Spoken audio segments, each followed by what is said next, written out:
My girlfriend of 5 years called my proposal mortifying and the ring tacky. I stayed silent. The following morning, I reclaimed the ring, got a full refund, and applied every cent toward a down payment on the car I'd always wanted. The next day, I cruised past her and tapped the horn lightly. I'm convinced I shattered a global record last night for the briefest engagement ever recorded. The imaginary panel in my mind clocked it at -45 seconds. It ended so swiftly it rewound time to erase itself completely. My girlfriend timed to adjust, my ex-girlfriend, Jessica, and I had shared 5 years. 5 whole years. That's a full presidential cycle. That outlasts the initial seasons of certain beloved sitcoms. For the early stretch, things truly sparkled. Then, bit by bit, she tumbled into the energy-draining abyss of influencer life. Our shared existence quit being authentic and turned into a staged production.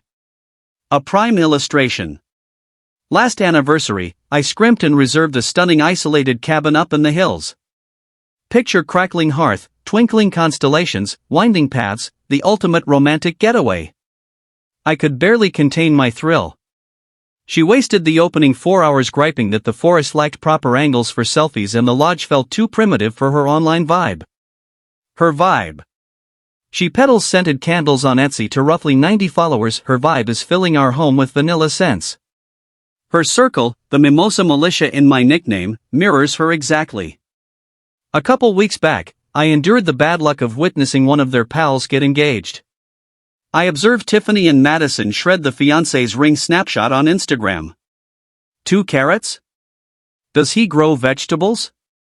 And the shape screams last decade. It was a seminar in subtle viciousness. That ought to have served as my red alert. A blazing neon sign screaming bailout, Liam. Yet I'm a man smitten. We're fools. So I chose to pop the question. I hoarded funds across nearly a year. I refused to hand her the cookie cutter band all her pals flaunted. I craved something personal. I visited an extraordinary neighborhood craftsman jeweler, a lady named Sarah, who weaves wonders with alloys and gems. I described Jessica to her, the genuine Jessica, the one who once adored trekking and claimed her top hue was the rich indigo of the heavens post-storm. Side by side, we crafted a bespoke band. It featured a breathtaking, responsibly mined sapphire as the centerpiece, precisely that sky shade, bordered by delicate vine-inspired silver motifs. It stood alone, it carried heart, and it cost $10,000. I'm an IT coordinator, not a Wall Street titan. 10 grand is monumental for me. Yesterday marked the moment. I orchestrated every detail. 0 audiences, 0 tropes. I escorted her to the panoramic viewpoint where we shared our inaugural proper date half a decade ago. I'd assembled a picnic hamper with bubbly, her beloved artisanal cheeses, the full spread. The sun dipped low. It felt flawless. I dropped to one knee. Her gaze widened.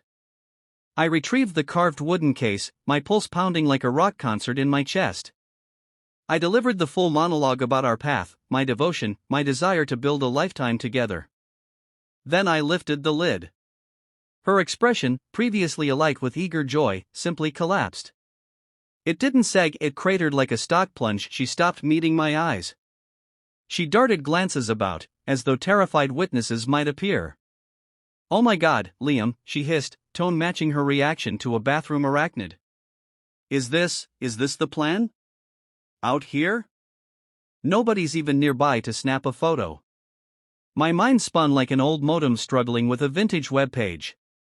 The static roared. I figured that was the idea, I fumbled. Only us. She at last peered at the band inside the case. She didn't extend a hand. "It's sweet," she declared, the term hitting like a safe. "It's a decent promise band, perhaps, but the gem isn't diamond. It appears so inexpensive. I don't recall rising. I don't recall stowing the picnic. All that lingers is the ride back." It stretched as the quietest, heaviest hour ever. She exhaled dramatic sighs every few minutes, engineered to nudge me into speech, into begging pardon for the grave offense of my proposal. I fixed my stare on the asphalt. We reached the apartment, and she declared herself too drained emotionally to converse, then barricaded herself in the bedroom. I'm on the sofa now. She's likely inside, messaging the Mimosa militia about the nightmare she survived.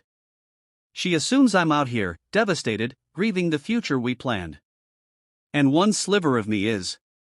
But a far larger chunk is on my laptop. The local Ford dealer's page has lingered open for weeks. I've been configuring my fantasy ride online. A Ford Bronco, purely for kicks. She craved a rock. I'd prefer 300 horses. Update. Morning, Reddit. What a whirlwind 18 hours. Gratitude for every reply. Scrolling them last night amid my gloom truly lifted me. I stirred before sunrise. Sleep evaded me. I simply reclined on the couch, the word inexpensive echoing endlessly. Near 6, I rose. Jessica remained asleep in the bedroom, the monarch in her fortress of dismay. I snatched the ring case from my coat, my cards, my keys, and slipped from the unit soundlessly. First destination, the jeweler. Sarah, the proprietor, was prepping her store. She spotted me enter, noted the case, and her kind grin dissolved.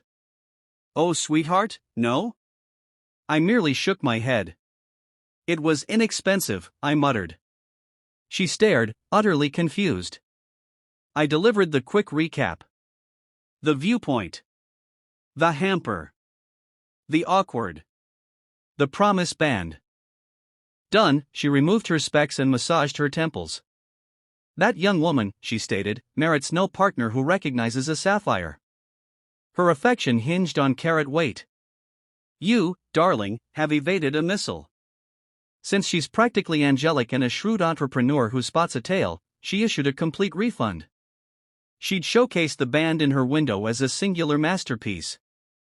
I exited with a cashier's check for $10,000. The prudent inner voice, mimicking my father, urged banking it straight into savings. It preached wisdom. Maturity. I silenced it. I sped directly to the Ford lot. I strode in radiating a man with zero stakes. The initial rep, a kid named Dave sporting an overly sincere necktie, inquired, seeking an upgrade? In a way, I replied, flashing the check. I just cashed out a botched long-haul stake and aimed to redirect funds into a sturdier holding. Namely, that cactus-gray Bronco yonder. Dave's face glowed. He likely pegged me as unhinged, but he sensed a sale. A holding with 300 horses and optional air intake. Sign me up. 2 hours on, after the most freeing stack of forms I've ever initialed, I own my dream rig.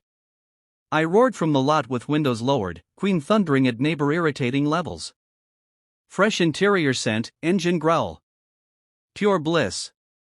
I arrived home near noon. Jessica lingered in the kitchen, cradling coffee with a profoundly martyred air. She anticipated my groveling return, laden with remorse and perhaps a pricier, less inexpensive band. There you are, she sneered, tone thick with superiority. I worried you were ghosting me. Prepared to beg forgiveness and discuss salvaging this fiasco? I met her gaze, dangled the new Ford key fob, and shook it gently. The Bronco beeped cheerfully from the curb below. No time right now, I said. Need to handle some chores. She branded me self-centered. She claimed I was discarding 5 years. I set her straight. You discarded it when you prized a viral moment over intimacy and a cost over commitment. She did the predictable. She dialed the Mimosa militia. Seconds later, my phone vibrated. Tiffany. I took it on speaker. Liam, Jessica's sobbing. How could you act so juvenile and heartless? Well, Tiffany, I chirped.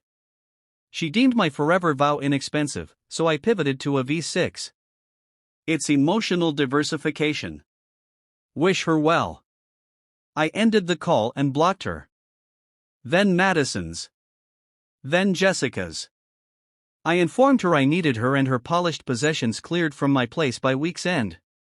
The true capper, the cherry of pettiness, hit this afternoon. I started the Bronco for celebratory pizza and brews. Pulling away, I spotted her on the sidewalk, flanked by 3 bags, thumbs flying on her screen. Awaiting her ride. I couldn't help it. I eased to a creep. She glanced up, locked eyes through the glass. I flashed a wide, relaxed, carefree smile. I beeped twice, bright and breezy. Honk, honk. Then I floored it, leaving her and her bags in my exhaust trail. Seeing her shrink in the mirror felt like the dawn of my next chapter. She sought a trophy, unaware the man extending it was the real treasure. I suppose I'm a project. But at least the Bronco includes a guarantee. Thanks for hearing me out, Reddit. Pizza awaits.